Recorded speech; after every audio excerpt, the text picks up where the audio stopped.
अस्सलाम वालेकुम जी। पाकिस्तान के वज़ीर आज़म जनाब इमरान ख़ान साहब जो गुज़िश्ता कुछ दिनों से बहुत ख़तरनाक हो चुके हैं, यानी कि वो सड़कों पे निकल आए हैं, वो मुख्तलिफ़ जलसों से ख़िताब कर रहे हैं। उन्होंने आज स्वात में जलसा किया। अब स्वात में ज़ाहिर है कि वो हल्का है मुराद सईद साहब का, वहाँ पे वो गए। और जिस तरह KPK में उनकी गुज़िश्ता 9 साल से हुकूमत है, तो हुकूमत जो होती है वो उसका जलसा बेमानी जलसा होता है। मैंने जैसे कि आपको अपने उस व्लॉग में बताया था, जब पीपल्स पार्टी का मार्च चल रहा था, तो मैंने कहा उस वक्त तक आपसे कहा था कि मैं व्लॉग इस पर नहीं करूँगा या तबसरा नहीं करूँगा जब तक ये सिंध से निकल नहीं जाता, क्योंकि सिंध में पीपल्स पार्टी की हुकूमत है और हुकूमत का जलसा कोई जलसा नहीं होता, उसके अंदर लोगों की तादाद के मानी कोई मानी नहीं होते। इसलिए हम इसकी तादाद को एक मिनट साइड पे रखते हुए, या लोगों का इंथ्यूजियाज्म क्या था, इंथ्यूजियाज्म के हवाले से एक बात जो है वो मैं रिकॉर्ड पे लाता चलूँ। पीपल्स पार्टी जो है वो नए नए ट्रेंड्स देती रही है पीपल गैदरिंग को। कुर्सियां खाली हों लेकिन कायद के इर्द गिर्द लोग खड़े हों और उसी पे कैमरा फोकस रहे, तो वो फिर जो है उस वक्त भी उन्हें किसी के कहने के ऊपर सपोर्टिव एटमॉस्फेयर मिलता था। आजकल उन्होंने सिर्फ PTV तक महदूद किया हुआ है कि PTV जो सिग्नल देगा वो किया जाएगा, और PTV का सिग्नल बड़ा वो करके उसको लिंक किया जाता है, जिसको बाकी टीवी भी शेयर करते हैं। लेकिन उसके अंदर एक जो नई बात आई है वो डीजे का नया रोल आया है, और डीजे का रोल ये आया है कि जैसे ही कैमरा लोगों की तरफ जाए तो उसके पास वो फौरी तौर पे उसके अंदर शोर की आवाज़ की जो ऑक्सिलरी है उसको खोल दे, और यूं पता लगे कि लोग बहुत शोर मचा रहे हैं। ठीक है, डीजल वाला भी उन्होंने रिकॉर्ड करके उसी में डाला हुआ है, तो लोग डीजल डीजल की आवाज़ें भी लगानी शुरू कर देते हैं। लोग नहीं लगा रहे होते, वो बेसिकली डीजे उसके अंदर डाल रहा होता था कि एक नया ट्रेंड आया है। PTI की तरफ से पता है उन्हें अब अगले इलेक्शन के अंदर यही कुछ होना है, और इसी तरह के शोर शोर मचा के तो हमने वो करना है। आज की तकरीर के अंदर उन्होंने कुछ दोस्तों का ख्याल है पूरी कौम को, लेकिन मैंने कहा कि वो पूरी कौम ने तो उनको वोट नहीं दिए, तो चले अपने यूथियों को और अपने वोटर्स को गीदड़ का लक़ब दिया, जब उन्होंने ये कहा कि 100 शेरों की अगर क़यादत एक गीदड़ कर रहा हो नवाज शरीफ जैसा, तो वो कौम हार जाया करती है, और 100 गीदड़ों की क़यादत जो है 100 शेरों की। अब दूसरा है कि 100 गीदड़ों की क़यादत अगर शेर आपका कर रहा है तो कौम जीत जाती है। तो फॉलोअर्स तो गीदड़ हो गए ना जी। फिर ये बहरहाल वो डेलिकेसीज हैं लैंग्वेज की, जिनसे वो मुबर्रा भी हैं और मावरा भी हैं,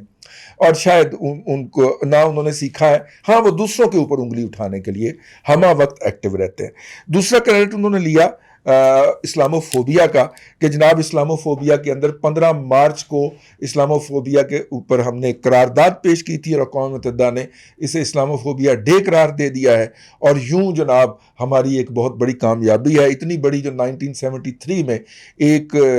तबका फ़िक्र को अक़लियत करार दे दिया गया था, दायरा इस्लाम से निकाला गया था, उसके बाद ये दूसरी बड़ी कामयाबी है। अब कोई बंदा पूछे कि वैसे किसी ने बड़ी खूबसूरत तंज फरमाई, उन्होंने कहा कि ये पहला आदमी है जिसने क्लीन शेव होने के बावजूद भी इस्लाम बहुत खूबसूरती से बेचा, कि इस इस्लामी शायर में से कोई भी उसकी ज़िंदगी के अंदर नहीं है, और टोटल प्ले बॉय की ज़िंदगी गुजारी है उसने, है, लेकिन इसके बावजूद भी वो इस्लाम फरोशी करता है, और क्या कमाल और खूबसूरती से करता है। ठीक है, और वो आज उसने की और इसका पूरा क्रेडिट लेने की कोशिश की।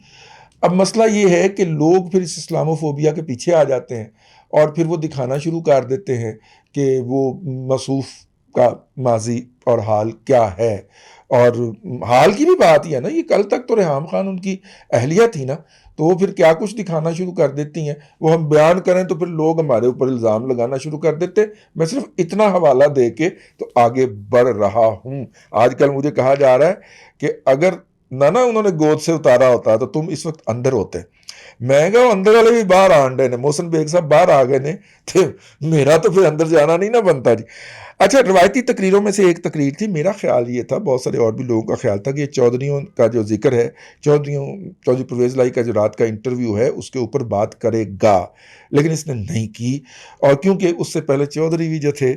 वो PTI हो चुके थे, यानी यू टर्न मार गए थे। चौधरी साहब ने अपने गुज़िश्ता रात के बयान को जो है वो उन्होंने नया रंग दे दिया था, तो इसलिए उसने शायद इसलिए उस पर कोई बात ना की हो। अच्छा, وہ ایک ایسا شخص جس سے 3.5 سال ملک نہیں چلا، جو یہ شکوہ کرتا پایا گیا کہ بیوروکریسی اس کی بات نہیں مانتی،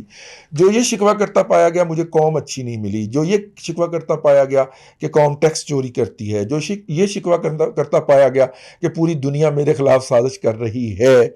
وہ شخص جو ہے وہ نئی قوم بنانے چلا ہے۔ اس پہ حسین حقانی صاحب نے ٹویٹ کی، یہ سارے جو ہوتے ہیں، ایوب خان نے بھی قوم بنانے کی کوشش کی، پھر یحییٰ نے ایک قوم بنانے کی کوشش کی، اور پھر مشرف نے بھی ایک نئی قوم بنانے کی کوشش کی، ٹھیک ہے، سب سے پہلے پاکستان کہا کہ اس نے ایک نئی قوم بنانے کی کوشش کی، یہ اس ضیاء الحق نے بھی نئی قوم بنائی جی، اور اس کے بعد یہ اس لائن کے اندر 5واں کریکٹر ہے کہ جو بظاہر تو بھیجا گیا ہے اوپر جمہوری راستے سے، لیکن اس کو جو انسپائر کرتی ہے چیز، وہ اس ملک کے اوپر مارشاء اللہ لگا کے لوٹ مار کرنے والوں کی عادات و اطوار و واقعات انسپائر کرتے ہیں، اور یہ جارگن بھی وہی استعمال کرتا ہے۔ حسین حقانی صاحب کیا کریں، تقریریں بھی وہی لکھ کے دیتے ہیں، تو اس لیے یہ جارگنز بھی ان کے استعمال کرتا ہے۔ تو انہوں نے کہا کہ بھائی جان آپ ملک تو چلا لیں، قوم خود بخود بن جائے گی، لیکن بہرحال اس سے آگے چلتے ہیں۔ انہوں نے الزام لگایا جی الیکشن کمیشن کے اوپر کہ ہارس ٹریڈنگ ہو رہی ہے اور الیکشن کمیشن اس کا نوٹس لے۔ ویسے جناب من، الیکشن کمیشن نے بھی جناب کو ایک نوٹس بھیج رکھا ہوا ہے، جو آپ نے لوور دیر کے اندر تمام الیکشن رولز اینڈ ریگولیشن کی وائلیشن کرتے ہوئے، اور الیکشن کمیشن آف پاکستان کی تمام تر چتاونیوں کے باوجود وارننگ ریٹن جاری کی تھی انہوں نے، آپ کو بھی پرائم منسٹر ہاؤس بھجوائی تھی اور اخبارات کو بھی جاری کی تھی کہ پرائم منسٹر وہاں پہ نہ جائیں، اور آپ ان کا مذاق اڑاتے ہوئے وہاں پہ گئے تھے، اس لیے انہوں نے اس کا نوٹس لیا۔ اب آپ اسی الیکشن کمیشن کو کہہ رہے ہیں، تو آپ جس عدالت سے انصاف کے متقاضی ہیں، پہلے آپ خود تو اس کی بات مانیے۔ جب تک آپ اس کی بات خود نہیں مانتے، آپ اس سے کیسے تقاضا کر سکتے ہیں کہ وہ دوسروں کے خلاف آپ کو انصاف فراہم کرے؟ ایک بات۔ دوسری بات یہ کہ آپ حکومت میں ہیں، آپ کے پاس تمام ریسورسز ہیں، تمام ایجنسیاں آپ کے پاس ہیں، اگر ہارس ٹریڈنگ ہو رہی ہے تو اس کا ثبوت لے کے الیکشن کمیشن آف پاکستان کے پاس پہنچ جائیے اور انہیں کہیے کہ جناب یہ زیادتی ہو رہی ہے اور ان لوگوں کو ڈسکوالیفائی کریں یا میرے مخالفین کے خلاف کارروائی کریں۔ وہ تو آپ کرتے نہیں ہیں۔ سٹیج پہ کھڑے ہو کے کنٹینر والے ایٹماسفیئر کے اندر، مائنڈ سیٹ کے اندر، کبھی آپ عدلیہ کو دھمکیاں لگا رہے ہوتے ہیں، تو وہ تو گل و گلزار بیٹھا ہوا تھا یا کھوسا بیٹھا ہوا تھا تمہارا۔ اب بھی خیر میں اس پہ اور نہیں کچھ کہنا چاہ رہا، آپ ان کو بھی دھمکیاں لگا دیتے تھے جو ہے وہ کنٹینر کے اوپر کھڑے ہو کے۔ اللہ کے بندے، میرا مطلب ہے کچھ بھی نہ، کچھ بھی اور کہیں بھی فار گاڈ سیک یوتھیو ایسے نہ کرو یار۔